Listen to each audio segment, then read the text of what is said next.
บางปอนสภาพการปรมได้ในพอยสรุยโดยสาแต่เพียกีไทยกัมพูชีในแต่จอดคณีปีเรื่องพุทธหวุฒิรวมรวมบัตรจุบันปัตตามาดองนะไทยจอดกัมพูชีจรานเชียงกัมพูชีจอดไทยหาการจอดคณีตัวเองตัวเมานี่คือจีเรื่องครูถนัดเหมือนกันปลุกไอ้มันเนี่ยจอดทำมันเนี่ยบังเตอร์คางเพียกีมาค้างเทียบบังตอบมาวิ่งดำไปจิกาเปียคล้วนแต่เนี่ยหน้าอ้อยนอมอาจเชียประกอบให้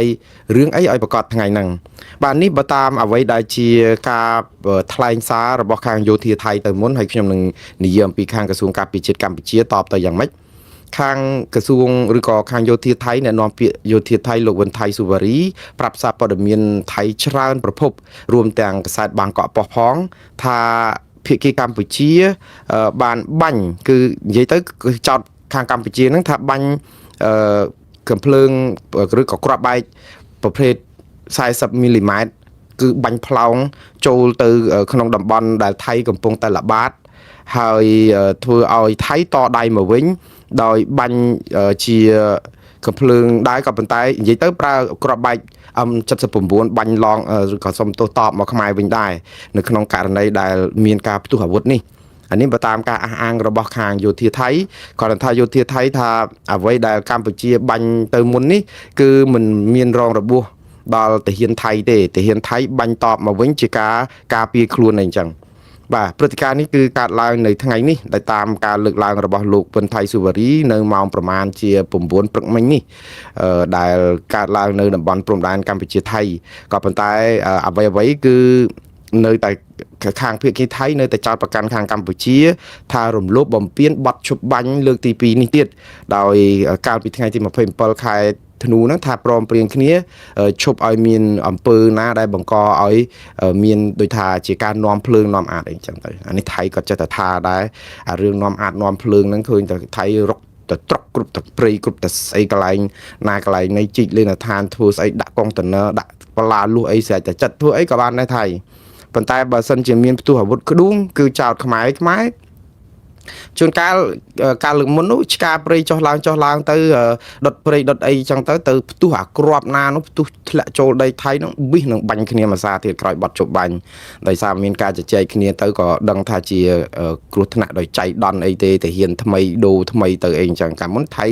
รอเรื่องมาซาtừ hãy đòi lấy เรื่องนี้การลางตีท้ายคือคาง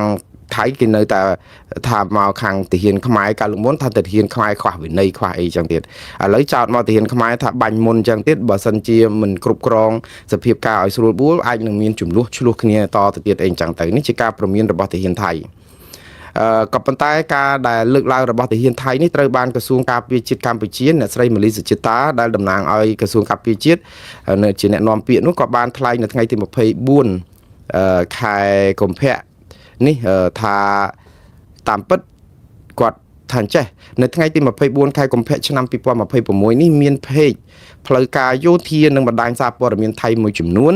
สับสายถ้าพิกีกัมพูชีบานปลาประหาวุธบันกรอบใบขนาด40 มิลลิเมตรบันโจลดับบอลกระบายจุ่มในระบาดระบบพิกีไทยจุ่มนวลมวยกรอบในวิลเลียมมองผมใบ50 นาทีปรักในต้นมกภูมิศาสตร์โกลผมใบจะใจของแคทกระเวียแน่นอนพี่กระทรวงการพิจิตรสมเพื่อการปะได้เซตเจ้าอย่างดัชอาหารกาจมพูการจัดประกันนี่หายอันเปียวนี่ไอพี่กีไทยบรรจบการซับไซป์ปอดเมียนเหมือนปัดได้อาจมีนได้อาจบังกอยมีการโยนจะล้อมในการล้างเนื้อผิวต่างๆบัญชีขังพี่กีกัมพูชีถ้าไทยซับไซป์ปอดเมียนเหมือนปัดหรือก็ประดิษฐ์ปอดเมียนดำไปจัดประกันกัมพูชีเรื่องรวมรูบัตรชุบบัญนี่จังเตยเอาไว้ในกัมพูชีอ้างบัดท้ายทายงตามปอดเมียนได้แต่ตัวบ้านปีภูมิเพียบุญในกองจุดโพลแคมราภูมิกัมพูชีบรรเจาทาบรรทบปีลือสำเร็จตู้หนึ่งสำเร็จบังกำเพลิงในขังเพียกีไทยจังกัมพูชีถ้าไทยได้ได้ตู้กรมตำแหน่งตำนองระบโยตภูมิเพียตีบุญระบกัมพูชีหนึ่งกองภูมิเพียตีปีระบไทยบันเตะต้องสะส่วนหนึ่งปอดเมียนขึ้นนี้แต่เลยการในนี้รอยออกแต่ให้หนึ่งบ้านบรรเจาอย่างฉบับแต่การกองต่อภูมิเพียตีปีไทยถ้ากองกำลังระบกัมพูชีเหมือนบ้านบั้นโดยการจัดประกันโนเตบ้านนี้คือจิกาเบาะสไลด์ระบบคางพิกิกัมพูชีเรื่องบัญเรื่องพุทธเนยพรมได้นี่คือโดยเฉลี่ยรอแต่ทั้งไงปลุกไอแต่เฮียนจนพรมได้จัวมุกนั้นทาจนการแต่เฮียนไทยลบบัญลบไอโดยประมาณไงมุนนี่บัญเตยแต่เฮียนขมายคางกระทรวงการพิจิตรก็เหมือนตอบไอยี่เตยบ่ไทยบัญหะใบโดยจิมใส่ไอเย่บ่ขมายบัญผมทาลายดอลบัญส่งไปดัดสมัยให้เตยตุกรอบนั่นก็เรื่องยี่เตยคือเยื่อเรื่องกรุบเรื่องไทยกิจเฟื่อไอก็มันจะเข้าได้ได้ซาไอ គេបានប្រៀបគេអញ្ចឹងគេចាំតែរករឿងយើងដើម្បីបានឱកាសវាយជាជុំទី3ទៀតណារឿងនេះគឺទឹកលើស្លឹកឈូកបងប្អូនដូចខ្ញុំជម្រាបអញ្ចឹងទឹកលើស្លឹកឈូកក្លែងក្លងរត់តែកពុបធ្លាក់ទៅដីទេវាអត់មានលំនឹងទេដោយសារអីដោយសារកម្ពុជាជ្រើសរើសជំរើសមួយគឺអោបជើងថៃអង្វរថៃគ្រប់ពេលនៅពេលដែលយន្តការអន្តរជាតិមានដូចជាច្បាប់អន្តរជាតិតកតងនឹងតុលាការយុត្តិធម៌អន្តរជាតិនិងព្រហ្មទណ្ឌអន្តរជាតិយើងអត់ប្តឹងយើងអត់ដាក់ប្តឹងអីទាំងអស់អញ្ចឹងយើងសុកចិត្តធ្វើអាគេហៅថាអូសកាឡាជាមួយនឹងថៃធ្វើឲ្យថៃនិយាយទៅដូចថៃសប្ងៃនៅក្នុងស្ថានភាពកម្ពុជាដូចឆ្មាបលែងកដោអញ្ចឹងណាបងប្អូនមុននឹងលេបកដោហ្នឹងគឺបលែងឲ្យគ្នារស់លំបាកជាងស្លាប់បើថាលេបហ្មងតែម្ដងស្រួលអូបាត់ឈឹងហ្មងតែប៉ុន្តែនេះគឺនៅបលែងនៅផ្ទះនៅធ្វើឲ្យគ្នាឈឺចាប់វេទនាមុននឹងស្លាប់ចុងក្រោយស្លាប់ដដែលព្រោះអត់មានអ្នកជួយអញ្ចឹងនៅក្នុងរឿងកម្ពុជានេះកំពុងតែคล้ายទៅជាសត្វកណ្ដុរនៅក្នុងមាត់ឆ្មាហើយសុកចិត្តឲ្យឆ្មាបលែងលេងអញ្ចឹងទៅបើយើងមានការដែលជួយបានតាមរយៈយន្តការអន្តរជាតិតុលាការអន្តរជាតិកម្ពុជានៅតែមិនដាក់ប្តឹងតែយ៉ាងណាកម្ពុជាអាចស្មានថាឈ្នះថៃនៅក្នុងការធ្វើយុទ្ធនាការតាក់ទងគ្នាដូចថាចរចាទ្វេភាគីឬក៏យកប្រព័ន្ធផ្សព្វផ្សាយធ្វើជាឧបករណ៍ចរចាវិញឬក៏យកឆាកអន្តរជាតិដូចជាក្រុមប្រឹក្សាសន្តិក្រុមប្រឹក្សាសិទ្ធិមនុស្សអង្គការសហជីវជាតិអីចឹងទៅដើរជួបអ្នកនេះជួបអ្នកនោះអញ្ចឹងទៅជួបមេដឹកនាំនេះជួបមេដឹកនាំនោះទៅដើម្បីសុំផែនទីពីបារាំងចេះទៅដើម្បីប្រាប់អ្នកនេះអ្នកនោះសារព័ត៌មានអន្តរជាតិអីទៅយើងអាចគិតថារឿងនេះគឺធ្វើឲ្យអន្តរជាតិជួយយើងឬធ្វើឲ្យថៃបាក់មុខឬក៏ធ្វើឲ្យថៃបាក់បបខ្លោបខ្លាចហើយអាមីអាថោងដែលជាឃោសនិករបស់គណៈបកប្រជាជនកម្ពុជានិងរដ្ឋាភិបាលកម្ពុជាសប្តាហ៍ថ្ងៃបានគិតថារឿងនេះគឺជារឿងជោគជ័យរួចទៅហើយនាំគ្នាទូងស្គរឡើងទ្រុសស្គរអស់ទៅហើយដោយសារថាគិតថាធ្វើអញ្ចឹងបានជោគជ័យនៅពេលដែលទាំងអស់គ្នាអត់ព្រមនាំគ្នាប្រាប់ថារដ្ឋាភិបាលដាក់ពាក្យប្តឹងទៅតុលាការយុត្តិធម៌អន្តរជាតិឬព្រហ្មទណ្ឌអន្តរជាតិទេឥឡូវនេះកំបិតចិត្តដងឯងទៀតលោកហ៊ុនម៉ាណែតទៅប្រាប់សារព័ត៌មានអន្តរជាតិ Reuters ឬក៏ Fox News Digital អីហ្នឹងប្រាប់ថាថៃឈ្លានពានទឹកដីកម្ពុជាថៃបានប្រមានកម្ពុជារួចហើយថាបើយកវេទិកាសារព័ត៌មានឬក៏វេទិកាគេហៅថាឆាកអន្តរជាតិមកវាយប្រហារគ្នាទៅវិញទៅមកនេះគឺថៃនឹងកំដរបានដល់ទីបញ្ចប់អាដីដឹងឲ្យបានថៃប៉ុន្តែថៃកំដរបកស្រាយដល់ទីបញ្ចប់ឥឡូវដោយការគិតរបស់ថៃមែនគឺលោកស៊ីហាស័កភួងកេតកៅដែលជារដ្ឋមន្ត្រីក្រសួងការបរទេសរដ្ឋាភិបាលថៃចាំផ្ទះហ្នឹងគឺបានធ្វើដំណើរគ្រប់ចរលហកឥឡូវនេះគឺរហូតដល់ទៅដើរទៅជួបជាមួយនឹងមន្ត្រីការបរទេសផ្សេងឬក៏ជួបជាមួយនឹងស្ថាប័នព័ត៌មានដូចគ្នាធ្វើដូចគ្នាជួបវិទ្យុបារាំងទូរទស្សន៍បារាំងហើយទៅនិយាយប្រាប់គេអំពីអ្វីដែលកម្ពុជាចោទប្រកាន់ថៃឥឡូវអាព្រំដែនហ្នឹងគឺថៃវាយបានយកអស់យើងអត់ប្តឹងថៃទៅតុលាការយុត្តិធម៌អន្តរជាតិនិងព្រហ្មទណ្ឌអន្តរជាតិយើងយកព័ត៌មានឬវេទិកាប្រព័ន្ធផ្សព្វផ្សាយធ្វើជាឧបករណ៍ជជែកគ្នាតែជែកបានប្រយោជន៍អីបើយើងបានដំណោះស្រាយពីការជជែកគ្នាប្រាប់ទៅទូពិតទៅខាងប្រព័ន្ធផ្សព្វផ្សាយយើងចាំបាច់វាយគ្នាអីតាំងពីដើមមកយើងអាចធ្វើតាមវិធីហ្នឹងទៅខាងនេះផ្សាយខាងនេះទៅខាងនោះផ្សាយខាងនោះទៅហើយកុំភ្លេចថាការផ្សព្វផ្សាយព័ត៌មានហ្នឹងជាទូទៅគឺជាឈ្នួននៅក្នុងការធ្វើឲ្យមានចំនួនទេព្រោះអីយើងផ្សព្វផ្សាយចុះយើងដឹងហើយចំនួនដំបូងឡើយមិនឃើញទេនៅពេលដែលលោកហ៊ុនសែនយកអាប្រព័ន្ធផ្សព្វផ្សាយធ្វើជាដំណោះស្រាយនៅក្នុងការដោះស្រាយរឿងហ្នឹងហើយបានផ្ទុះក្ដួងហ្នឹងឃើញអារឿងខ្សែអត្តសម្លេងអ្នកស្រីបៃថងឋានអីហ្នឹងយកទៅផ្សាយផ្អើលពេញបណ្ដាញសង្គមហ្នឹងអត់មានការដែលតាក់ទងគ្នារដ្ឋាភិបាលរហូតតមានដកទូដកអីចេញតិចទីអស់មកបាញ់គ្នាប្រាវមកហ្នឹងគឺដោយសារតែប្រព័ន្ធផ្សព្វផ្សាយនឹងដែរព្រោះម្នាក់ប្រឹងយកឈ្នះរៀងខ្លួនស្អំចិត្តប្រជាប្រដ្ឋរៀងខ្លួនប៉ុន្តែអាដំណោះស្រាយដែលជាករណីចាក់ស្ដែងយើងអត់ធ្វើគឺប្តឹងទៅយន្តការតុលាការអន្តរជាតិយើងអត់ធ្វើឃើញឥឡូវចូលដល់សងដដែលហើយអាសងដដែលនេះគឺជាការសារដាននៃប្រវត្តិមុននឹងបាញ់គ្នាទៀតហើយដល់ពេលអញ្ចឹងយើងធ្វើអញ្ចឹងវាហាក់បីដូចជាធ្វើឲ្យយើងគិតស្រមៃថាអាចនឹងមានការផ្ទុះអាវុធជាលើកទី3ជាយថាហេតុកិច្ចមិនផុតទេព្រោះអីខ្ញុំថាកិច្ចមិនផុតហ្នឹងគឺដោយសារអីតែយើងនាំគ្នាចោតប្រកាន់គ្នាតាមឆាកអន្តរជាតិបំបាក់មុខគ្នាទៅវិញទៅមកថៃគេថាបំបាក់មុខព្រោះថៃដឹងហើយអាការឈ្លានពានហ្នឹងវាជារឿងបាក់មុខមួយហើយប៉ុន្តែនៅពេលដែលកម្ពុជាព្រមទទួលស្គាល់ថាថៃគ្រប់គ្រងតំបន់ណាតំបន់ហ្នឹងគឺថៃឈ្នះប្រៀបលើឆាកអន្តរជាតិមួយហើយសម្រាប់សហគមន៍អន្តរជាតិគឺថៃឈ្នះដាច់ដោយសារអីគឺកម្ពុជាយល់ព្រមឲ្យថៃគ្រប់គ្រងតំបន់ដែលខ្លួនវាយបាន នៅពេលដែលយើងព្រមចង់បានថារឿងវាខុសគ្នាពីអ៊ុយក្រែនអត់មានព្រមឲ្យរុស្ស៊ីគ្រប់គ្រងនៅតំបន់ណាទេណែឯងមកអីមកគ្មានបទជប់បាញ់គ្មានចុះហត្ថលេខាគ្មានព្រមព្រៀងគ្មានធ្វើសម្បទានអីទាំងអស់បាញ់គ្នាតដៃគ្នាបន្តទៀតយើងមិនលើកទឹកចិត្តឲ្យមានសង្គ្រាមបែបនេះទេក៏ប៉ុន្តែសង្គ្រាមបែបអ៊ុយក្រែននេះវាឈឺចាប់ដែរក៏ប៉ុន្តែឃើញដីអ៊ុយក្រែនគឺអត់ទាន់ឲ្យរុស្ស៊ីទទួលស្គាល់ហើយដល់ចឹងទៅវាធ្វើឲ្យរុស្ស៊ីមិនអាចនឹងមកទាមទារទឹកដីនឹងថាជាទឹកដីរបស់ខ្លួនព្រោះប្រទេសអ៊ុយក្រែនអត់ទាន់បានចុះហត្ថលេខាប្រាប់ថារុស្ស៊ីគ្រប់គ្រងកន្លែងណាឈរជើងកន្លែងហ្នឹងទេផ្ទុយទៅវិញមកកម្ពុជាវិញគឺយើងមានបទជប់បាញ់ដល់ទៅ2លើកហើយលើកទី2នេះមានលោកប្រធានាធិបតីដូណាល់ត្រាំជាអធិបតីទៀតអញ្ចឹងពិភពលោកបានដឹងហើយថាមានមហាអំណាចមួយប្រប៉ុណ្ណានៃដល់អាមេរិកសម្របសម្រួលហើយមានបទជប់បាញ់ស្រស់ស្រួលគ្នាទៀតអញ្ចឹងរឿងកម្ពុជានិងថៃវាចប់ហើយនិយាយទៅសហគមន៍អន្តរជាតិដឹងថាចំនួនព្រំដែនខ្មែរថៃចប់ត្រឹមភាគីទាំងពីរយល់ព្រមគ្នានៅកន្លែងណានៅកន្លែងហ្នឹងហើយជប់បាញ់គ្នាហើយអាមេរិកជាអាណាព្យាបាលទៀតដូច្នេះគេទុកចិត្តអាមេរិកខ្លាំងមែនតើនៅក្នុងការដោះស្រាយចឹងបានសហគមន៍អន្តរជាតិគេគ្មានអ្នកណាគេមកជិះឆ្អាលរឿងយើងទេព្រោះអ្នកណាក៏អត់ហ៊ានលូកដៃដែរព្រោះអាមេរិកលូកដៃទៅហើយប៉ុន្តែជាអកុសលអាមេរិកលូកដៃអត់បានផ្ដល់យុត្តិធម៌ឲ្យកម្ពុជាសូម្បីតែបន្តិចអាមេរិកលូកដៃនេះគឺផ្ដល់យុត្តិធម៌តែមួយគត់គឺឈប់បាញ់កុំឲ្យមានការស្លាប់ទាហានទាំងសងខាងជនស៊ីវិលទាំងសងខាងប្រជាពលរដ្ឋជនភៀសសឹកទាំងសងខាងអាចវិលទៅលំនៅឋានតាមលទ្ធភាពដែលអាចធ្វើទៅបាននៅប្រមាណពាន់គ្រួសារហ្នឹងគឺនៅដោះស្រាយអញ្ចឹងទៅប៉ុន្តែអត់បានរកយុត្តិធម៌ឲ្យប្រជាជនកម្ពុជាចោះទាហានខ្មែរស្លាប់នៅណាឯណាសំណងចោះប្រជាពលរដ្ឋខ្មែរស្លាប់នៅណាឯណាសំណងចោះសាលារៀនមន្ទីរពេទ្យហេដ្ឋារចនាសម្ព័ន្ធរូបវន្តផ្សេងទៀតដែលថៃផ្លោងគ្រាប់ដាក់ឯណាមិនឃើញសងកម្ពុជាចោះដីដែលថៃឈ្លានពានកម្ពុជាប្រមាណ10កន្លែងឯណាមិនឲ្យកម្ពុជាវិញតែយើងព្រមបាត់ទៅហើយចាំឲ្យនៃសហគមន៍អន្តរជាតិគេថាយើងត្រូវរើគ្នាហើយវាអត់មានអីណាមកលូកដៃហើយគ្មានណាមកចង់លូកដៃរឿងកម្ពុជាដែលមានអាមេរិកលូកដៃទេព្រោះម្នាក់គេខ្លាចខ្ទាស់អាមេរិកដែរដូច្នេះទាំងអស់គ្នាគេយល់ថាកម្ពុជានិងថៃចប់ហើយក៏ប៉ុន្តែនៅពេលដែលយើងសញ្ញេឲ្យដីគេគ្រប់គ្រងហើយស្រាប់តែចុងក្រោយលោកហ៊ុនម៉ាណែតឡើងទៅឆាអន្តរជាតិទៅប្រាប់ថាទេអត់ទទួលស្គាល់ផងថៃឈ្លានពានបំពេញដែនអធិបតេយ្យកម្ពុជ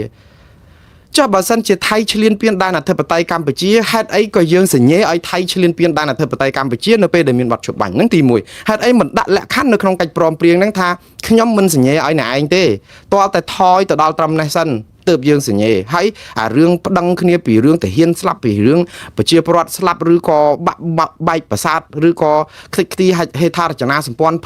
ផ្លូវថ្នល់ស្ពានអីហ្នឹងយើងនឹងដោះស្រាយគ្នាតាមក្រោយអាហ្នឹងបានអាចជាកិច្ចព្រមព្រៀងសម្បទានខ្ញុំមិនប្តឹងអ្នកឯងទេរឿងទាហានខ្ញុំស្លាប់ប្រមាណប្រជាពលរដ្ឋខ្ញុំស្លាប់ប្រមាណព្រោះចង្គ្រាមធ្វើម៉េចបើវាបាញ់គ្នាទៅវិញទៅមកហើយអ្នកឯងក៏ស្លាប់ខ្ញុំក៏ស្លាប់អ្នកឯងក៏ខ្ទេចខ្ទីខ្ញុំក៏ខ្ទេចខ្ទីតែយើងដកឲ្យទៅជាកន្លែងដើមវិញទៅហើយអារឿងខ្ទេចខ្ទីហ្នឹងយើងអាហោសិកម្មគ្នាទៅអត់អោនគ្នាទៅធ្វើម៉េចឲ្យជប់បាញ់ព្រោះវាជ្រុលដៃ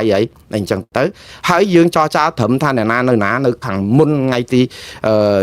ីចុងខែឧសភាហ្នឹងវិញមកឲ្យទៅសភាពដើមសំយើងចុះហត្ថលេខាហ្នឹងវាមានរឿងច្រើនសម្បទានមកកណោយើងមិនប្តឹងថៃរឿងបាញ់គ្រាប់បាច់ចង្កោមយើងមិនប្តឹងថៃរឿងប្រើ F16 យើងមិនប្តឹងថៃរឿងប្រើផ្សែងពុលយើងមិនប្តឹងថៃរឿងសម្លាប់ទាហានខ្មែរមកកណោថៃក៏មិនប្តឹងយើងពីរឿងសម្លាប់ឬក៏ភូមិវិជាប្រវត្តិអាហ្នឹងគឺជាគួរតែជាសម្បទានប៉ុន្តែដល់ទៅពេលរឿងទឹកដីដែលថៃចូលមកវាគួរតែជារឿងមួយដាក់លក្ខខណ្ឌថាអត់ទេអាហ្នឹងទៅថយសិនសំយើងសញ្ញេយើងអត់បាននិយាយអញ្ចឹងប៉ុណ្ណឹងគឺយើងព្រមសញ្ញេថាអ្នកណានៅណានៅហ្នឹងហើយសហគមន៍អន្តរជាតិនៅពេលដែលឃើញម្ចាស់ផ្ទះនេះជាប្រទេសខ្លួននេះសញ្ញេឲ្យចោលព្រមគ្រប់គ្រងរបស់ដែលចោលលួចបានហើយតើគេទៅអះអាងអីទៅអាកាត់អីទៅកោលទោសថៃអីកើតបើម្ចាស់ខ្លួនឯងព្រមហើយហ្នឹងតើអ្នកណាដែលមានសិទ្ធិសម្រាប់ជាងម្ចាស់ផ្ទះនេះម្ចាស់ទ្រព្យនេះចាស់ទ្រព្យថាអត់ទេខ្ញុំឲ្យគេហើយតើឲ្យណាគ្រប់គ្រងហ្នឹងអញ្ចឹងសហគមន៍អន្តរជាតិក៏គេអត់ហ៊ានលូកដៃដូចខ្ញុំនិយាយចឹងរឿងពីរដែលសហគមន៍អន្តរជាតិអត់លូកដៃរឿងខ្មែរទី1គឺរឿងយើងព្រមឲ្យថៃគ្រប់គ្រងនៅកន្លែងណានៅកន្លែងហ្នឹងហើយទី2បទឈប់បាញ់នេះមានការសម្របសម្រួលដោយប្រធានាធិបតីសហរដ្ឋអាមេរិកដែលលំអៀងខ្លាំងទៅខាងភាគីថៃខ្ញុំនិយាយអញ្ចឹងចោះព្រោះលោកត្រាំលំអៀងខ្លាំងណាស់ទៅភាគីថៃអត់ថ្កោលទោសថៃពីរឿងអីទាំងអស់អាវុធ F16 ដែលជាយន្តហោះបណ្ដេញរបស់អាមេរិកដែលប្រព្រឹត្តខុសច្បាប់ក៏លោកត្រាំមិនឈឹកក្បាលគឺធ្វើយ៉ាងម៉េចឲ្យតែពីរនាក់ហ្នឹងឈប់ឆ្លោះគ្នាទៅដើម្បីឲ្យបានថាគាត់បានសម្របសម្រួលគាត់រាប់ពិន្ទុនៅលើក្តារខៀនគាត់1 2 3 4 5 6 7 8កម្ពុជាថៃរាប់9ហើយប៉ុន្តែអត់ទេដាក់តែ 25% សិនបានអាទី9នេះព្រោះអីបាត់ជប់បាញ់ហ្នឹងគឺមានម្ដងហើយដូចថាស្មោកគ្រោកឆ្លោះគ្នាទៀត គេហៅ nasty fighters ចោតកម្ពុជានិងថៃទៅរៀបរាប់ប្រាប់ថាកម្ពុជានិងថៃថាជាដៃគូប្រយុទ្ធស្មោកគ្រោកទៀតដល់អញ្ចឹងទៅឃើញហ៎ស្មោកគ្រោកហ្នឹងស្ដាប់ទៅថាត្រូវថៃត្រូវខ្មែរដែរអញ្ចឹងអត់មាននិយាយទៅនៅពេលដែលអត់មានកាន់ជើងកម្ពុជាឬក៏ថ្កោលទោសថៃគឺអាមេរិកកាន់ជើងថៃយ៉ាងហោចណាស់ក៏អាសូរថាកម្ពុជាបាត់ដីច្រើនកន្លែងណាស់ដែលសញ្ញេឲ្យថៃក្រោមបាត់ជប់បាញ់ហ្នឹងអាមេរិកក៏អត់មានខ្វល់ដល់អញ្ចឹងទៅឃើញកម្ពុជាបាត់ភាពយុត្តិធម៌អាភាពយុត្តិធម៌ហ្នឹងគេរករឿងនៅក្នុងកិច្ចសន្យានៃបាត់ជប់បាញ់ដើម្បីប្រាប់ថាឯងមិនអាចយើងមិនសញ្ញេកើតទេបាត់ជប់បាញ់ហ្នឹងបើសិនជាថៃអត់មានលក្ខខណ្ឌដកទ័ពចេញឬក៏អីនៅក្នុងដំណាក់កាលណាយើងអត់មាននិយាយចឹងគឺនៅណាហ្នឹងឥឡូវថៃយកអាហ្នឹងជាគោលការណ៍ថាគេធ្វើអីក៏បានដែរអាកន្លែងហ្នឹងព្រោះយើងព្រមគេឥឡូវយើងនៅពេលដែលមានបាត់ជប់បាញ់ហ្នឹងយើងចាប់ផ្ដើមឡំប៉ាទៅវិញខ្ញុំនិយាយពាក្យហ្នឹងចោះខ្ញុំសុំទោសអាចថ្នាក់ចិត្តដល់បងប្អូនប្រជាពលរដ្ឋខ្មែរយើងដែលគ្រប់គ្រងរដ្ឋាភិបាលកម្ពុជាឬក៏រដ្ឋាភិបាលកម្ពុជាខ្លួនឯងហ្នឹងក៏ដែរយើងទៅឡំប៉ានឹងអ្វីដែលយើងព្រមព្រៀងជាមួយគេយើងចោះកិច្ចសន្យាហើយយើងទៅឡំប៉ាហ្នឹងគឺឡំប៉ាទៅលើតំបន់ដែលថៃគ្រប់គ្រងបានហើយចាប់ផ្ដើមធ្វើសកម្មភាពមួយចំនួននៅក្នុងការដែលដូចថាឈឺចិត្តខ្មែរ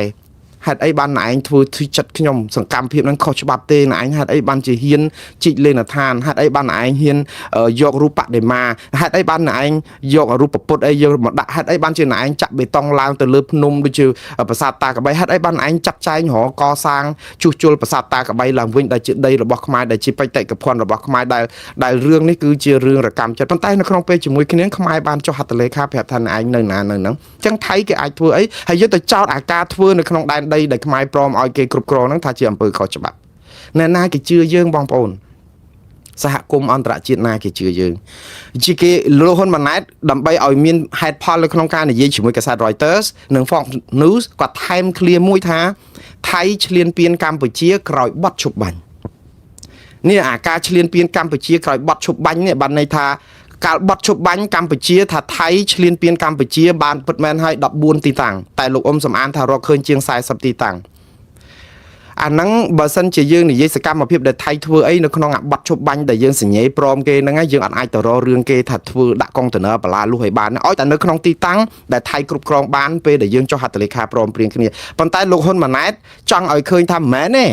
អាទីតាំងពីមុនហ្នឹងយើងព្រមព្រៀងគ្នាអញ្ចឹងមែនទេប៉ុន្តែថៃចូលមកហួសពីទីតាំងហ្នឹងទៀតប៉ុន្តែអត់ប្រាប់ថាទីតាំងប្រមាណទេគាត់អភិថាមានដាក់កុងតឺន័រមានដាក់បន្លាលួសដូច្នេះអ្វីដែលលោកហ៊ុនម៉ាណែតលើកឡើងហ្នឹងភាគច្រើនគឺនៅភូមិព្រៃច័ន្ទភូមិជោគជ័យអាចនៅតំបន់អានសេសដែលគេដាក់នឹងថ្មដាហ្នឹងអញ្ចឹងអាហ្នឹងហើយដែលឃើញមានកុងតឺន័រមានអីប៉ុន្តែលោកអត់បានរៀបរាប់ថាតើថៃប្រព្រឹត្តផ្ទុយនឹងបាត់ជប់បាញ់នេះលើកទី2ហ្នឹងប្រមាណកន្លែងឲ្យប្រកាសទេគាត់ថាកម្ពុជាដឹងថា14កន្លែងយូរហើយប៉ុន្តែលោកអ៊ុំសំអានរកឃើញដល់ទៅ40កន្លែងជាង45តែថៃគ្រប់គ្រងនោះមិនមែនតែតំបន់ដាក់បន្លាលួសទេតំបន់ភ្នំតំបន់អីមកកណោទៀតថៃយកអស់ហើយអញ្ចឹងតែកម្ពុជាអត់ដែលបកស្រាយថាថៃឈ្លានពានក្រោយបាត់ជប់បាញ់នឹងប្រមាណហើយទៅប្រាប់សារព័ត៌មានអន្តរជាតិលោកប្រាក់សុខុនកាលពីម្សិលមិញនេះគឺក៏បានទៅថ្លែងការណ៍នៅក្នុងក្រុមប្រឹក្សា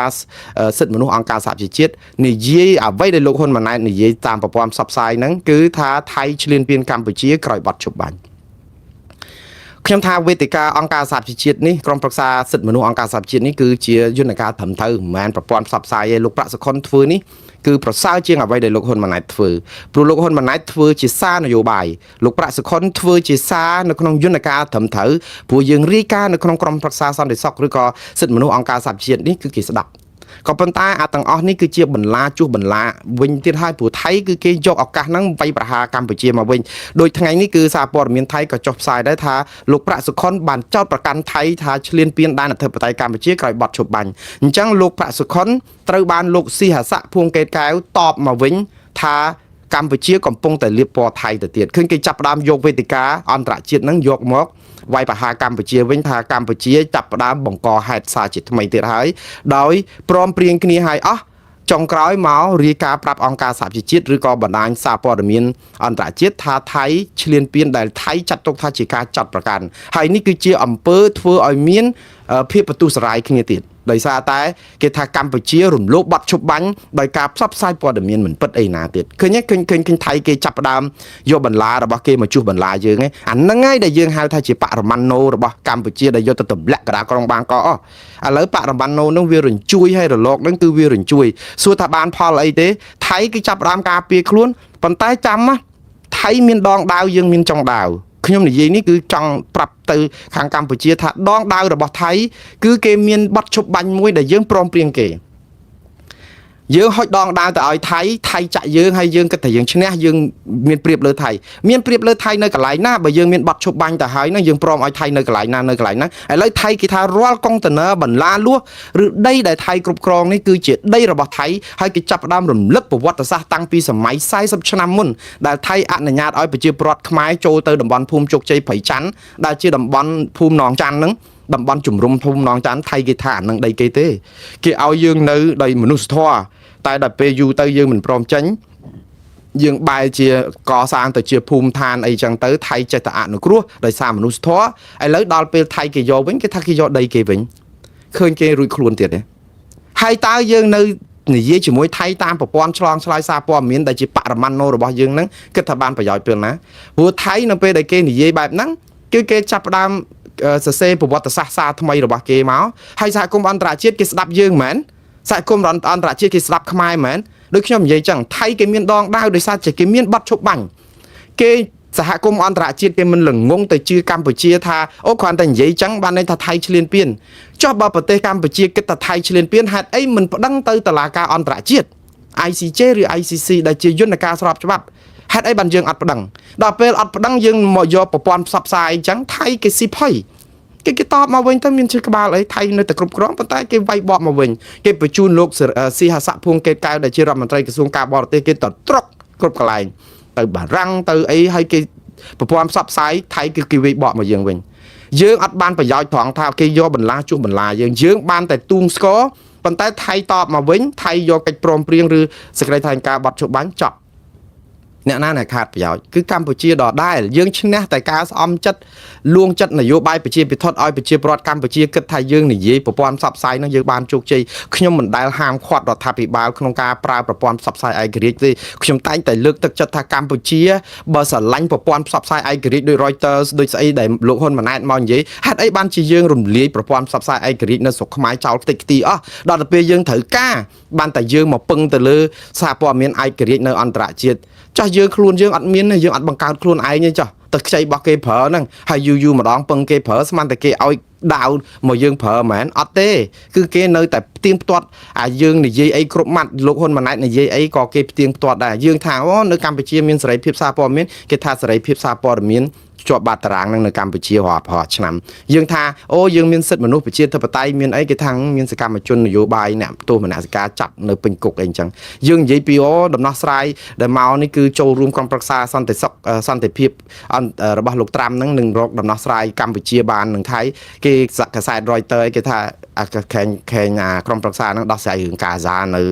អ៊ីស្រាអែលប៉ាឡេស្ទីនអីវាអញ្ចឹងវាមិនដូចអញ្ចឹងមិនថាសារព័ត៌មានអន្តរជាតិហ្នឹងវាគេជាការផ្សាយព័ត៌មានពិតប៉ុន្តែការពិតជារែងស្លែងយើងបើសិនជាយើងជាជនរងគ្រោះយើងនិយាយទៅបើមានផ្សាយតាំងពីក្នុងស្រុកយើងឯករាជ្យយូរហើយមកប្រហែលជាថៃមិនអាចធ្វើអីប្រេះផ្ដាស់បានអញ្ចឹងតែយើងក៏អត់មានដល់ពេលឥឡូវវាយឺតពេលហើយអង់គ្លេសហៅ too late យឺតពេលហើយហួសពេលហើយអូនព្រោះដោយសារអី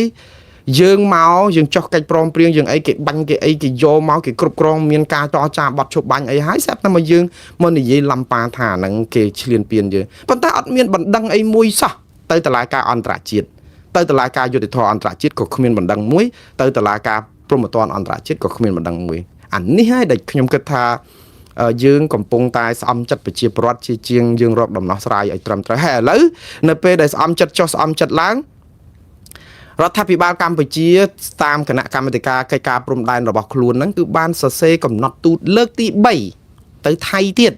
សុំឲ្យថៃរៀបចំគណៈកម្មាធិការមន្ត្រីរបស់ខ្លួនចុះមកសហការជាមួយខ្មែរគឺគណៈកម្មាធិការកិច្ចការព្រំដែនចម្រុះខ្មែរថៃ JBC ហ្នឹងមកវាស់ព្រំដែនឡើងវិញឲ្យឆាប់តាមដែលអាចធ្វើទៅបាន លើកទី3នៅក្នុងសេចក្តីថ្លែងការណ៍ឬក៏សេចក្តីប្រកាសព័ត៌មានរបស់គណៈកម្មាធិការកិច្ចការព្រំដែនរបស់កម្ពុជាដែលចាត់ទុកថាអានេះជាកំណត់ទូតហ្នឹងគាត់សរសេរចេះខ្ញុំអានខ្លឹមសារខ្លីបន្តិចព្រោះមាន2ទំព័រគាត់សរសេរចេះគាត់ថារដ្ឋលេខាធិការដ្ឋានកិច្ចការព្រំដែនមានកិត្តិយសនិយាយទៅមានកិត្តិយសរហូតឲ្យតែគេអត់ឆ្លើយអីក៏ដោយហ្នឹងមានកិត្តិយសសូមជម្រាបជូនបងប្អូនប្រជាពលរដ្ឋឲ្យបានជ្រាបថាគណៈកម្មាធិការក្រុមខណ្ឌសីមាចម្រុះព្រំដែនគោក JBC ខាងកម្ពុជាបញ្ជូនកំណត់ទូតជាថ្មីម្ដងទៀតបងប្អូនបញ្ជូនម្ដងទៀតនេះបានន័យថាលើកទី3ហើយព្រោះការបញ្ជូនហ្នឹងកាលពីម្សិលមិញថ្ងៃទី23ខែកុម្ភៈទៅគណៈកម្មការ JBC របស់ភាគីថៃស្នើឲ្យបញ្ជូនក្រុមវាស់វែងចម្រុះចុះមកវាស់វែងចាក់ស្ដែងតាមកាលបរិច្ឆេទណាមួយឲ្យដាក់កំណត់ឲ្យគេទៅពីថ្ងៃទី1ដល់ថ្ងៃទី7ខែមីនាកាលពីមុនហ្នឹងដាក់ថាចុងខែធ្នូដើមខែមករាលើដល់ខែកុម្ភៈហ្នឹងគឺលិខិតគាត់ហ្នឹងគឺផ្ញើរហូតហើយគោលបំណងរបស់គាត់ហ្នឹងគឺឲ្យប្រញាប់ប៉ុន្តែបងប្អូនលិខិតរបស់ក្រសួងឬក៏គណៈកម្មការកិច្ចការព្រំដែននេះមិនមែនជាលើកទី1ទេជាលើកទី3ថៃគេបានប្រាប់រួចទៅហើយថាបើរដ្ឋាភិបាលថ្មីគេនេះអត់ទាន់បានបង្កើតឡើងនៅឡើយទេគឺគេអត់មានរៀបចំចាត់ចែងស្អីគេអត់មានសិទ្ធិសម្រេចអីក្នុងកិច្ចការព្រំដែនទេអានេះគឺជាភាសារបស់ថៃតាំងពីលោកអនុទិនច័ន្ទវរៈគុលនៅហើយនៅឡើយទេអត់ទាន់ជានាយករដ្ឋមន្ត្រីថ្មីឯណាទេនៅជានាយករដ្ឋមន្ត្រីចាំផ្ទះដដែលហើយភាសាហ្នឹងថៃបានប្រាប់មកកម្ពុជាថាបើរដ្ឋាភិបាលថ្មីអត់ទាន់បង្កើតឡើងស្របច្បាប់នៅឡើយទេគឺអត់មានមកចរចាបើកផ្លូវឲ្យមាន JBC អីហ្នឹងទេ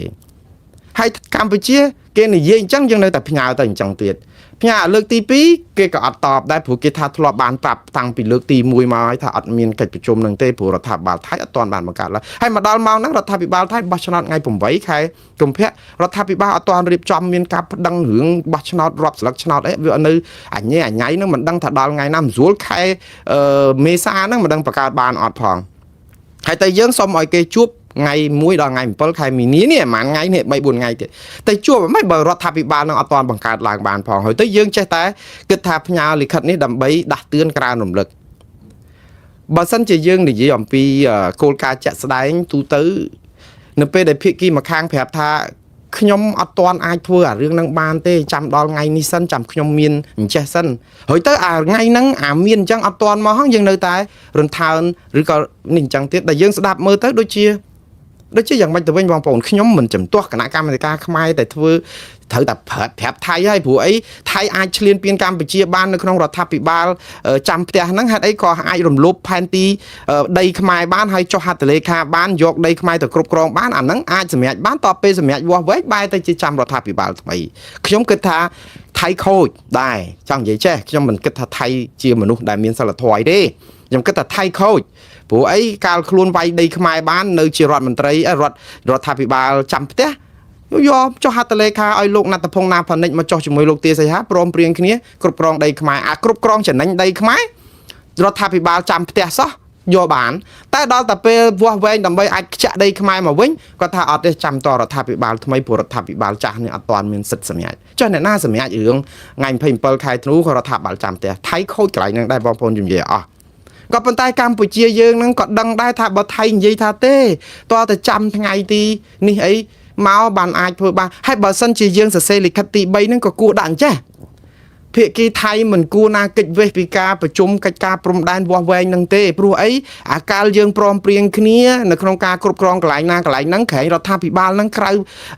មិនទាន់ស្របច្បាប់ដែរតាហើយក្រែងជារដ្ឋាភិបាលចាំផ្ទះតាកាលហ្នឹងយើងសញ្ញេរឿងព្រំដែនបានចុះហេតុអីបានឥឡូវចាំបាច់ដល់មានរដ្ឋាភិបាលថ្មីកើតឡើងហេតុអីមិនចាប់ផ្ដើមបើកគណៈកម្មការវាស់វែងហ្នឹងឲ្យឆាប់ទៅឲ្យកម្ពុជាត្រូវជូនលិខិត2 3ដងអញ្ចឹងកម្ពុជាត្រូវតែរៀបរាប់ហង្ហេតុដើម្បីផ្ចាញ់ផ្ចាលថៃមួយផងថាណែអត់ចាំបាច់ចាំរដ្ឋាភិបាលថ្មីទេរដ្ឋាភិបាលចាស់ដែលចាំផ្ទះហ្នឹងក៏បានដែរព្រោះអីយើងចុះហត្ថលេខាជាផ្លូវការជាមួយគ្នាអញ្ចឹងបានន័យថាម៉េចបើរដ្ឋាភិបាលថៃគិតថាចាំផ្ទះហ្នឹងវាខុសច្បាប់ឬក៏មិនមានសិទ្ធិសម្រេចកិច្ចការព្រំដែនចឹងអាប័ណ្ណឈប់បាញ់ដែលសញ្ញេកាលពីថ្ងៃ27ខែធ្នូហ្នឹងមិនចាត់ទុកជាមោឃៈឬក៏យ៉ាងម៉េចបើចាត់ទុកជាមោឃៈថៃត្រូវដកទ័ពទៅវិញអស់ទុកដីខ្មែរឲ្យខ្មែរក្រាំងកាប់វិញមកអាហ្នឹងបើសិនជាគិតថាអញ្ចឹងកម្ពុជាខ្លួនឯងហ្នឹងក៏គួរតែសរសេរបន្ថែមនៅក្នុងលិខិតកំណត់ទូតនេះ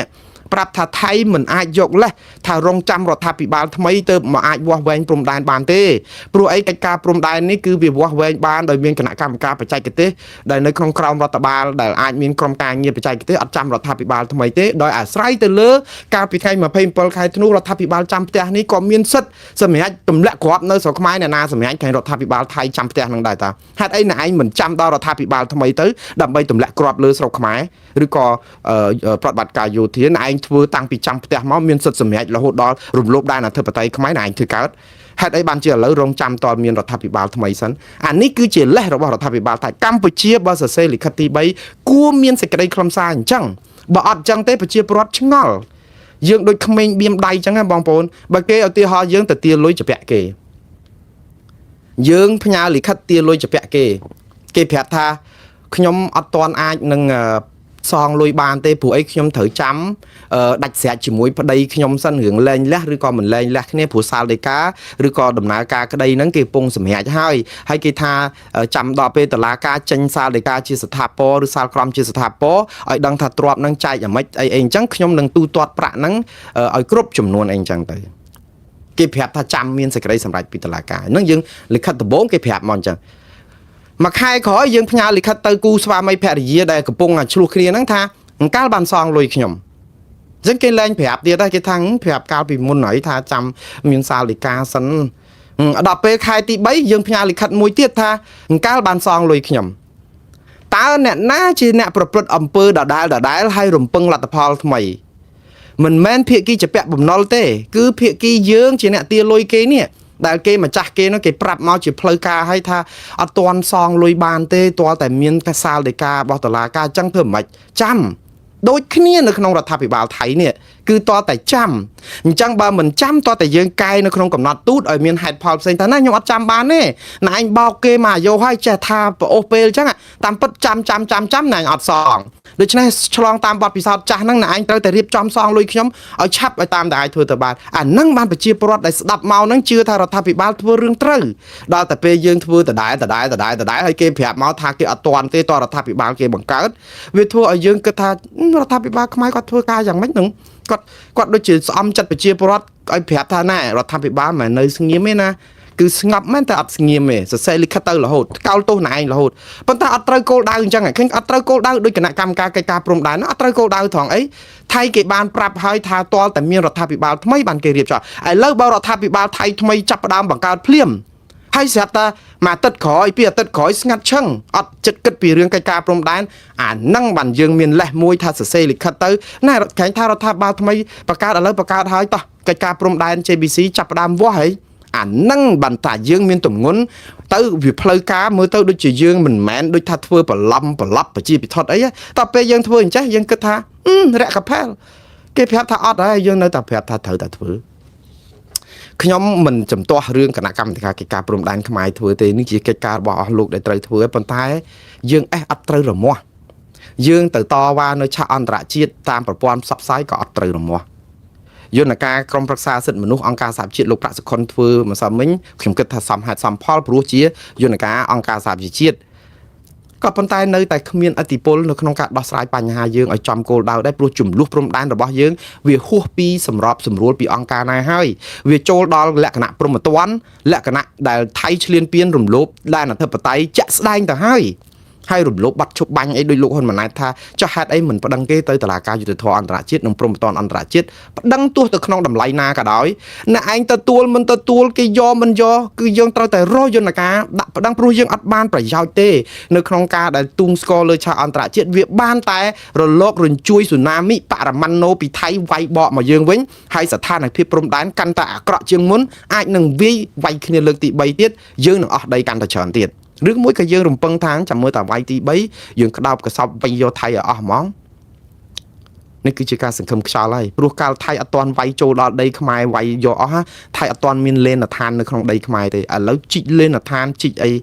ហើយអារឿងដែលគួរឲ្យរកម្មចិត្តមួយទៀតអាជីកលេនដ្ឋានជីកអីអាមេរិកអត់ថ្កោលទោសរឿង F16 ថ្ងៃនេះឲ្យរថក្រោះ17គ្រឿងទៀតទៅថៃរថក្រោះប្រភេទទំនើបរបស់អាមេរិកឲ្យទៅថៃអត់យកលុយ1រៀលដោយអាមេរិកគិតថាយន្តហោះរថក្រោះនេះវាទំនើបដែលប៉ុន្តែវាច្រើនពេកនៅអាមេរិកវា ហួសលើសស្តុកនៅក្នុងឃ្លាំងរកកន្លែងដាក់លេងបានហ្នឹងអញ្ចឹងឲ្យទៅថៃ17គ្រឿងដើម្បីអីរៀបចំត្រៀមអាសមយុទ្ធយោធាហនុមានមាសហនុមានស្អីគេឆ្មាំហនុមានអីគេណាគេនោះដែលគេរៀបចំជាមួយអាមេរិកមួយអីហ្នឹងគឺអាមេរិកគេឲ្យវាធ្វើឲ្យយើងរកម្មចិត្តទៀតឥឡូវគេជីកលេនដ្ឋានគេពង្រឹងអីអាមេរិកអត់ថ្កោលទោសទៅថែមសពាវុធយោធាទៅឲ្យថៃទៀតហើយនៅក្នុងហ្នឹងតើយើងទៅពឹងលើអាមេរិកប៉ុន្មានពឹងលើសហគមន៍អន្តរជាតិណាដែលជួយយើងវាអត់ទេយើងធ្វើនឹងស្អំចិត្តប្រជាពលរដ្ឋត្រូវហើយប៉ុន្តែអ្វីដែលយើងត្រូវឲ្យត្រូវរមាស់គឺតុលាការអន្តរជាតិប្តឹងគេផងហើយយើងធ្វើអាការទូតនឹងឲ្យកក្រិតកាន់តែខ្លាំងទៀតព្រោះពេលដែលយើងធ្វើការទូតកាន់តែខ្លាំងល្អនៅពេលដែលយើងដាក់ប្តឹងហើយព្រោះយើងមានប្លង់រឹងមួយនៅអង្គការតុលាការយុត្តិធម៌អន្តរជាតិនិងតុលាការព្រហ្មទណ្ឌអន្តរជាតិអាហ្នឹងបានយើងទៅជាមួយថៃព្រោះឥឡូវយើងទៅដៃតទេសុតសាតទៅវាយថៃយើងទៅនេះគឺយើងទៅទូងស្គរដៃតទេសុតសាតយើងគិតថាឈ្នះថៃអត់ឈ្នះថៃទេបងប្អូនខ្ញុំមិនមែនផ្ទុយប្រអាទេព្រោះសហគមន៍អន្តរជាតិគេអត់នៅខាងយើងគេនៅខាងថៃគេនៅខាងបាត់ឈប់បាញ់ដែលយើងព្រមព្រៀងជាមួយថៃឲ្យថៃនៅណានៅហ្នឹងដូច្នេះគេគិតថាយើងចប់ហើយកម្ពុជាចប់ហើយអញ្ចឹងដល់ពេលអញ្ចឹងកម្ពុជាទៅទូងស្គរលើឆាកអន្តរជាតិតែក្នុងពេលជាមួយគ្នាហ្នឹងគឺកំពុងឲ្យលួងថៃឲ្យមកចូលចាការចរចាទ្វេភាគីដែលជាអន្តៈរបស់ថៃដែលចង់បានពីយូរហើយថៃអត់ដែលចង់ឲ្យប្រទេសទី3ណាតាក់តងទេចង់តែនិយាយតែ2នាក់ព្រោះស្រួលធ្វើស៊ីខ្មែរឥឡូវយើងចង់ក្រោយអស់ជំរឿទូងស្គរដើម្បីគៀកដូចបៃត្រីឲ្យចូលมองអញ្ចឹងហើយมองហ្នឹងគឺมองថៃទៀតមិនមែនมองខ្មែរទៀត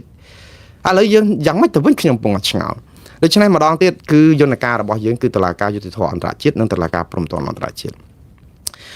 អ្វីដែលគួរឲ្យចាប់អារម្មណ៍ថ្ងៃនេះលោកស៊ីហាស័កភួងកេតកែវដែលជារដ្ឋមន្ត្រីការបរទេសថៃដែលកំពុងដើរវាយបកលោកហ៊ុនម៉ាណែតនិងរដ្ឋាភិបាលកម្ពុជាវិញរឿងយកវេទិកាអន្តរជាតិដើម្បីចោតប្រកាន់ថៃពីរឿងឈ្លានពានថៃគេយកឱកាសហ្នឹងដើម្បីលៀងខ្លួនគេគ្រប់កន្លែងព្រោះការទូតរបស់ថៃក៏គេមិនណយដែរព្រោះថៃគេមានមិត្តច្រើនណាស់នៅលើឆាកអន្តរជាតិនេះខ្ញុំមិននិយាយចឹងស្អំចិត្តថៃឬក៏បន្ទុយប្រាខ្មែរទេថៃគឺគេមានក្រុម lobby ក៏សម្បូរ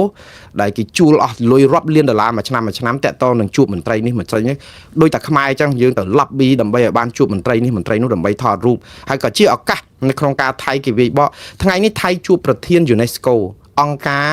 បេតិកភណ្ឌពិភពលោក UNESCO ហើយគេទៅប្រាប់ថាម៉េចគេប្រាប់ចឹងចេះរដ្ឋាភិបាលថៃមានការសោកស្ដាយរឿងគ្រាប់ផ្លោងត្រូវប្រាសាទព្រះវិហារថៃសម្ដែងការសោកស្ដាយយើងស្ដាប់មកឃើញថៃគេទទួលស្គាល់ថាមិនគួរណាខ្ទេចខ្ទីប្រាសាទព្រះវិហារស្ដាប់ទៅឃើញគេថ្លៃធ្នូចាស់ទុំរបស់គេទៀតគឺគេប្រកែការទូតចឹងថៃគេថាគេបង្ហាញការសោកស្ដាយដែលប្រាសាទព្រះវិហាររងគ្រាប់ផ្លោងខ្ទេចខ្ទាំក៏ប៉ុន្តែរឿងទាំងអស់នេះគេនិយាយចេះវិញទៀតសោកស្ដាយដែលបេតិកភណ្ឌពិភពលោកមួយនេះត្រូវគ្រាប់ផ្លោង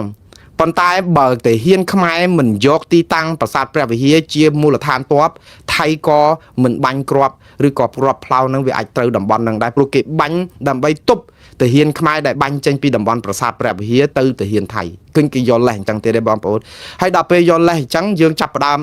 ថៃបោកសហគមន៍អន្តរជាតិប៉ុន្តែគេបោកសំទៀតឃើញនៅគេថាយើងមានតបនៅយកប្រាសាទយកប្រាសាទជាខែលតបហើយដល់ពេលយើងនឹងអាចឆ្លើយថានេះគឺជាការចាប់ប្រកាន់របស់ថៃហើយទាហានខ្មែរមិននៅប្រាសាទព្រះវិហារទេណែឯងមានចេតនាចង់បំផ្លាញប្រាសាទដែលជាបេតិកភណ្ឌពិភពលោកយើងនឹងអាចនិយាយចឹងក៏ប៉ុន្តែថៃក៏នឹងអាចតបមកយើងវិញដែរយើងយកប្រាសាទតាកបីដាក់លេនដ្ឋានតបនៅក្នុងនឹងដែរហ្នឹងមានបាវខ្សាច់បាវអីហើយបើសិនជាអារឿងបាវខ្សាច់មកជុំទេ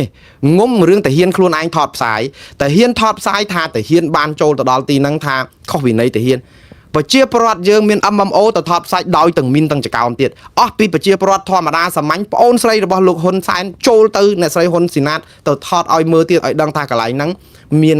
បាវខ្សាច់ហើយអ្នកស្រីហ៊ុនស៊ីណាតដើរចូលទៅក្នុងប្រាសាទតាកបីនឹងទៀតដើម្បីឲ្យឃើញពវៀនពូតាំងរបស់ខ្មែរថាតាហ៊ានខ្មែរនៅក្នុងប្រាសាទតាកបីយើងឆ្ងល់យើងសួរថាចោះវាចង្រៃអីតាហ៊ានខ្មែរនៅក្នុងប្រាសាទខ្មែរដាក់បាវខ្សាច់ការពារប្រាសាទតាកបីកុំឲ្យថៃលេបបានលួចបានវាមានខុសអីម្ចាស់ផ្ទះការពារបងប្អូនយើងមានត្រង់មន់ណាបើចោលចូលមកលួចមន់យើងណាយើងអាចការពារចោលយើងថតរូបកាមេរ៉ាប្តឹងប៉ូលីសឬក៏មានស្អីគម្រាមពមៀនចោលទៅប៉ុន្តែតែយើងរាយខ្សែភ្លើងណាដាក់ចោលហើយចោលឆក់ស្លាប់ចាស់ផ្ទះជាប់គុកហើយព្រោះដោយសារតែ អំពើនៃការរាយបលាលួសឲ្យចោលចូលមកហើយ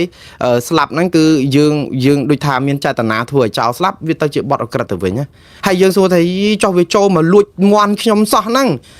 ការពារមិនបានការពារបានប៉ុន្តែយើងអត់អាចយកបលាណែរឿងឆក់ឲ្យស្លាប់មនុស្សអញ្ចឹងទេយើងអាចប្តឹងប៉ូលីសទៅរឿងអីចឹងទៅយើងថាប្តឹងអីប៉ូលីសមេឃុំអីដែលមកជួយអីតាន់លួចមន់លួចអីរត់យកដូចគ្នាអញ្ចឹងនៅក្នុងប្រាសាទយើងតែយើងទៅយកបាវខ្សាច់ដល់ពេលថៃវាយចូលមកក្នុងប្រាសាទយើងខ្ទេចគេថាម៉េចមើលរូបនេះទាហានខ្មែរនៅក្នុងប្រាសាទនឹងទាំងអស់ឲ្យបាញ់ចេញសម្រាប់ទាហានថៃពីហ្នឹងគេយកលេសទេបងប្អូនប៉ុន្តែយើងឲ្យគេមានលេសដោយសារអីយើងថតរូបប្រសិទ្ធប្រសាទពេកប្រាសាទតាមបកបីហ្នឹងបើកុំឃើញមានលេនឋានហ្នឹងថៃក៏មិនមានសិទ្ធអីណាទៅប្រាប់សហគមន៍អន្តរជាតិថាយើងយកប្រាសាទព្រោះជាគោលការណ៍សង្គ្រាមយើងមិនអាចយកទីតាំងស៊ីវិលឬប្រាសាទបុរាណទីសក្ការៈជាលេនឋានរបស់តបបានទេហើយបើថាគេបាញ់ត្រូវគឺខាងភៀកគីដែលជាសត្រូវប្រចាំមិត្តគេនឹងយកលេសថាមកពីកន្លែងហ្នឹងជាកន្លែងត្រង់សេជាលេនឋានបាញ់ទៅបើមិនគេកំទេចអញ្ចឹងទៅហ៊ានគេស្លាប់ដែរឃើញយើងវាពិបាកទេបងប្អូនខ្ញុំនិយាយនេះនិយាយពីក្រឹតក្រមផ្លូវច្បាប់ខ្ញុំអត់មាននិយាយថាកម្ពុជាខុសខ្ញុំអត់ថាគាត់ថាយើងដងដាវវានៅគេប្រាសាទព្រះវិហារឃើញថៃគេបកស្រាយនឹងផុយអញ្ចឹងគេថាគេសោកស្ដាយដែលខ្ទេចក៏ប៉ុន្តែកម្ពុជាយើងទៅបាញ់នៅនឹងចេញពីនឹងហើយកម្ពុជាតិចទៀតបកស្រាយទៅទេអត់មានដាក់ទាហាននៅហ្នឹងឯងបំពេញឆ្លៀនពៀនអញ្ចឹងចិត្តតែលៀបពណ៌កម្ពុជាដល់ពេលចុះគេថាចុះឧទាហរណ៍ដូចនៅប្រាសាទតាកបីយើងពេលដែលថៃជន់មីនយើងឲ្យព្រាតយើងថាខ្មែរអត់មានដាក់មីនទេណាមីននេះមីនសល់ពីសម័យសង្គ្រាមយើងអត់រំលោភបាត់អន្តរជាតិអីលាក់នឹងលាក់អីទេព្រោះយើងគោរពច្បាប់មកយោដល់ពេល MMO ទៅថតប៉ះមីនអាគេហាមគាត់ហ្នឹងមកចកោមនៅប្រាសាទតាកបីហើយតែអញ្ចឹងថៃយកអាហ្នឹងទៅផ្សាយពេញសហគមន៍អន្តរជាតិយើងនាំគ្នាបកស្រាយថាយើងគ្រាន់បើដល់ពេលហើយអាចកោមមីនហ្នឹងប្រាប់ថាអូយើងដាក់មីនអញ្ចឹងដល់អញ្ចឹងចរិតយើងឬក៏អេរយាប័តរបស់យើងគឺយើងបាត់ credit បាត់ការទុកចិត្តអញ្ចឹងគេចាប់ផ្ដើមគិតថាអូគាត់ខូចដែរហ្នឹងអញ្ចឹងសហគមន៍អន្តរជាតិគេរសាយចិត្តបាត់ពីកម្ពុជាហើយដល់ពេលគេមើលប្រវត្តិសិទ្ធិមនុស្សការរំលោភបំផ្លាញប្រជាធិបតេយ្យចាប់សកម្មជនរំលាយគណៈបកសង្គ្រោះជាតិរំលាយស្អីហើយអង្គការសហប្រជាជាតិអង្គការឃ្លាំមើលសិទ្ធិមនុស្សអ្នកស្រាវជ្រាវឯករាជ្យអីគេរកឃើញពីបញ្ហា100ចម្ពោះនៅស្រុកខ្មែរថាយើងខូចយើងរឹតតែអត់មានទឹកមាត់ប្រៃនៅលើឆាកអន្តរជាតិអានេះហើយដែលយើងឯកោហើយចឹងមកខ្ញុំថាមិនមែនបានន័យថាយើងចាញ់ថៃទេគឺយើងនៅមានតឡាការយុទ្ធធម៌អន្តរជាតិនិងព្រំប្រទានអន្តរជាតិដែលយើងអត់អស់ក្រកកភ្លើងអត់អស់ការបាញ់គ្នាអីទៀតតែយើងអត់ព្រមដាក់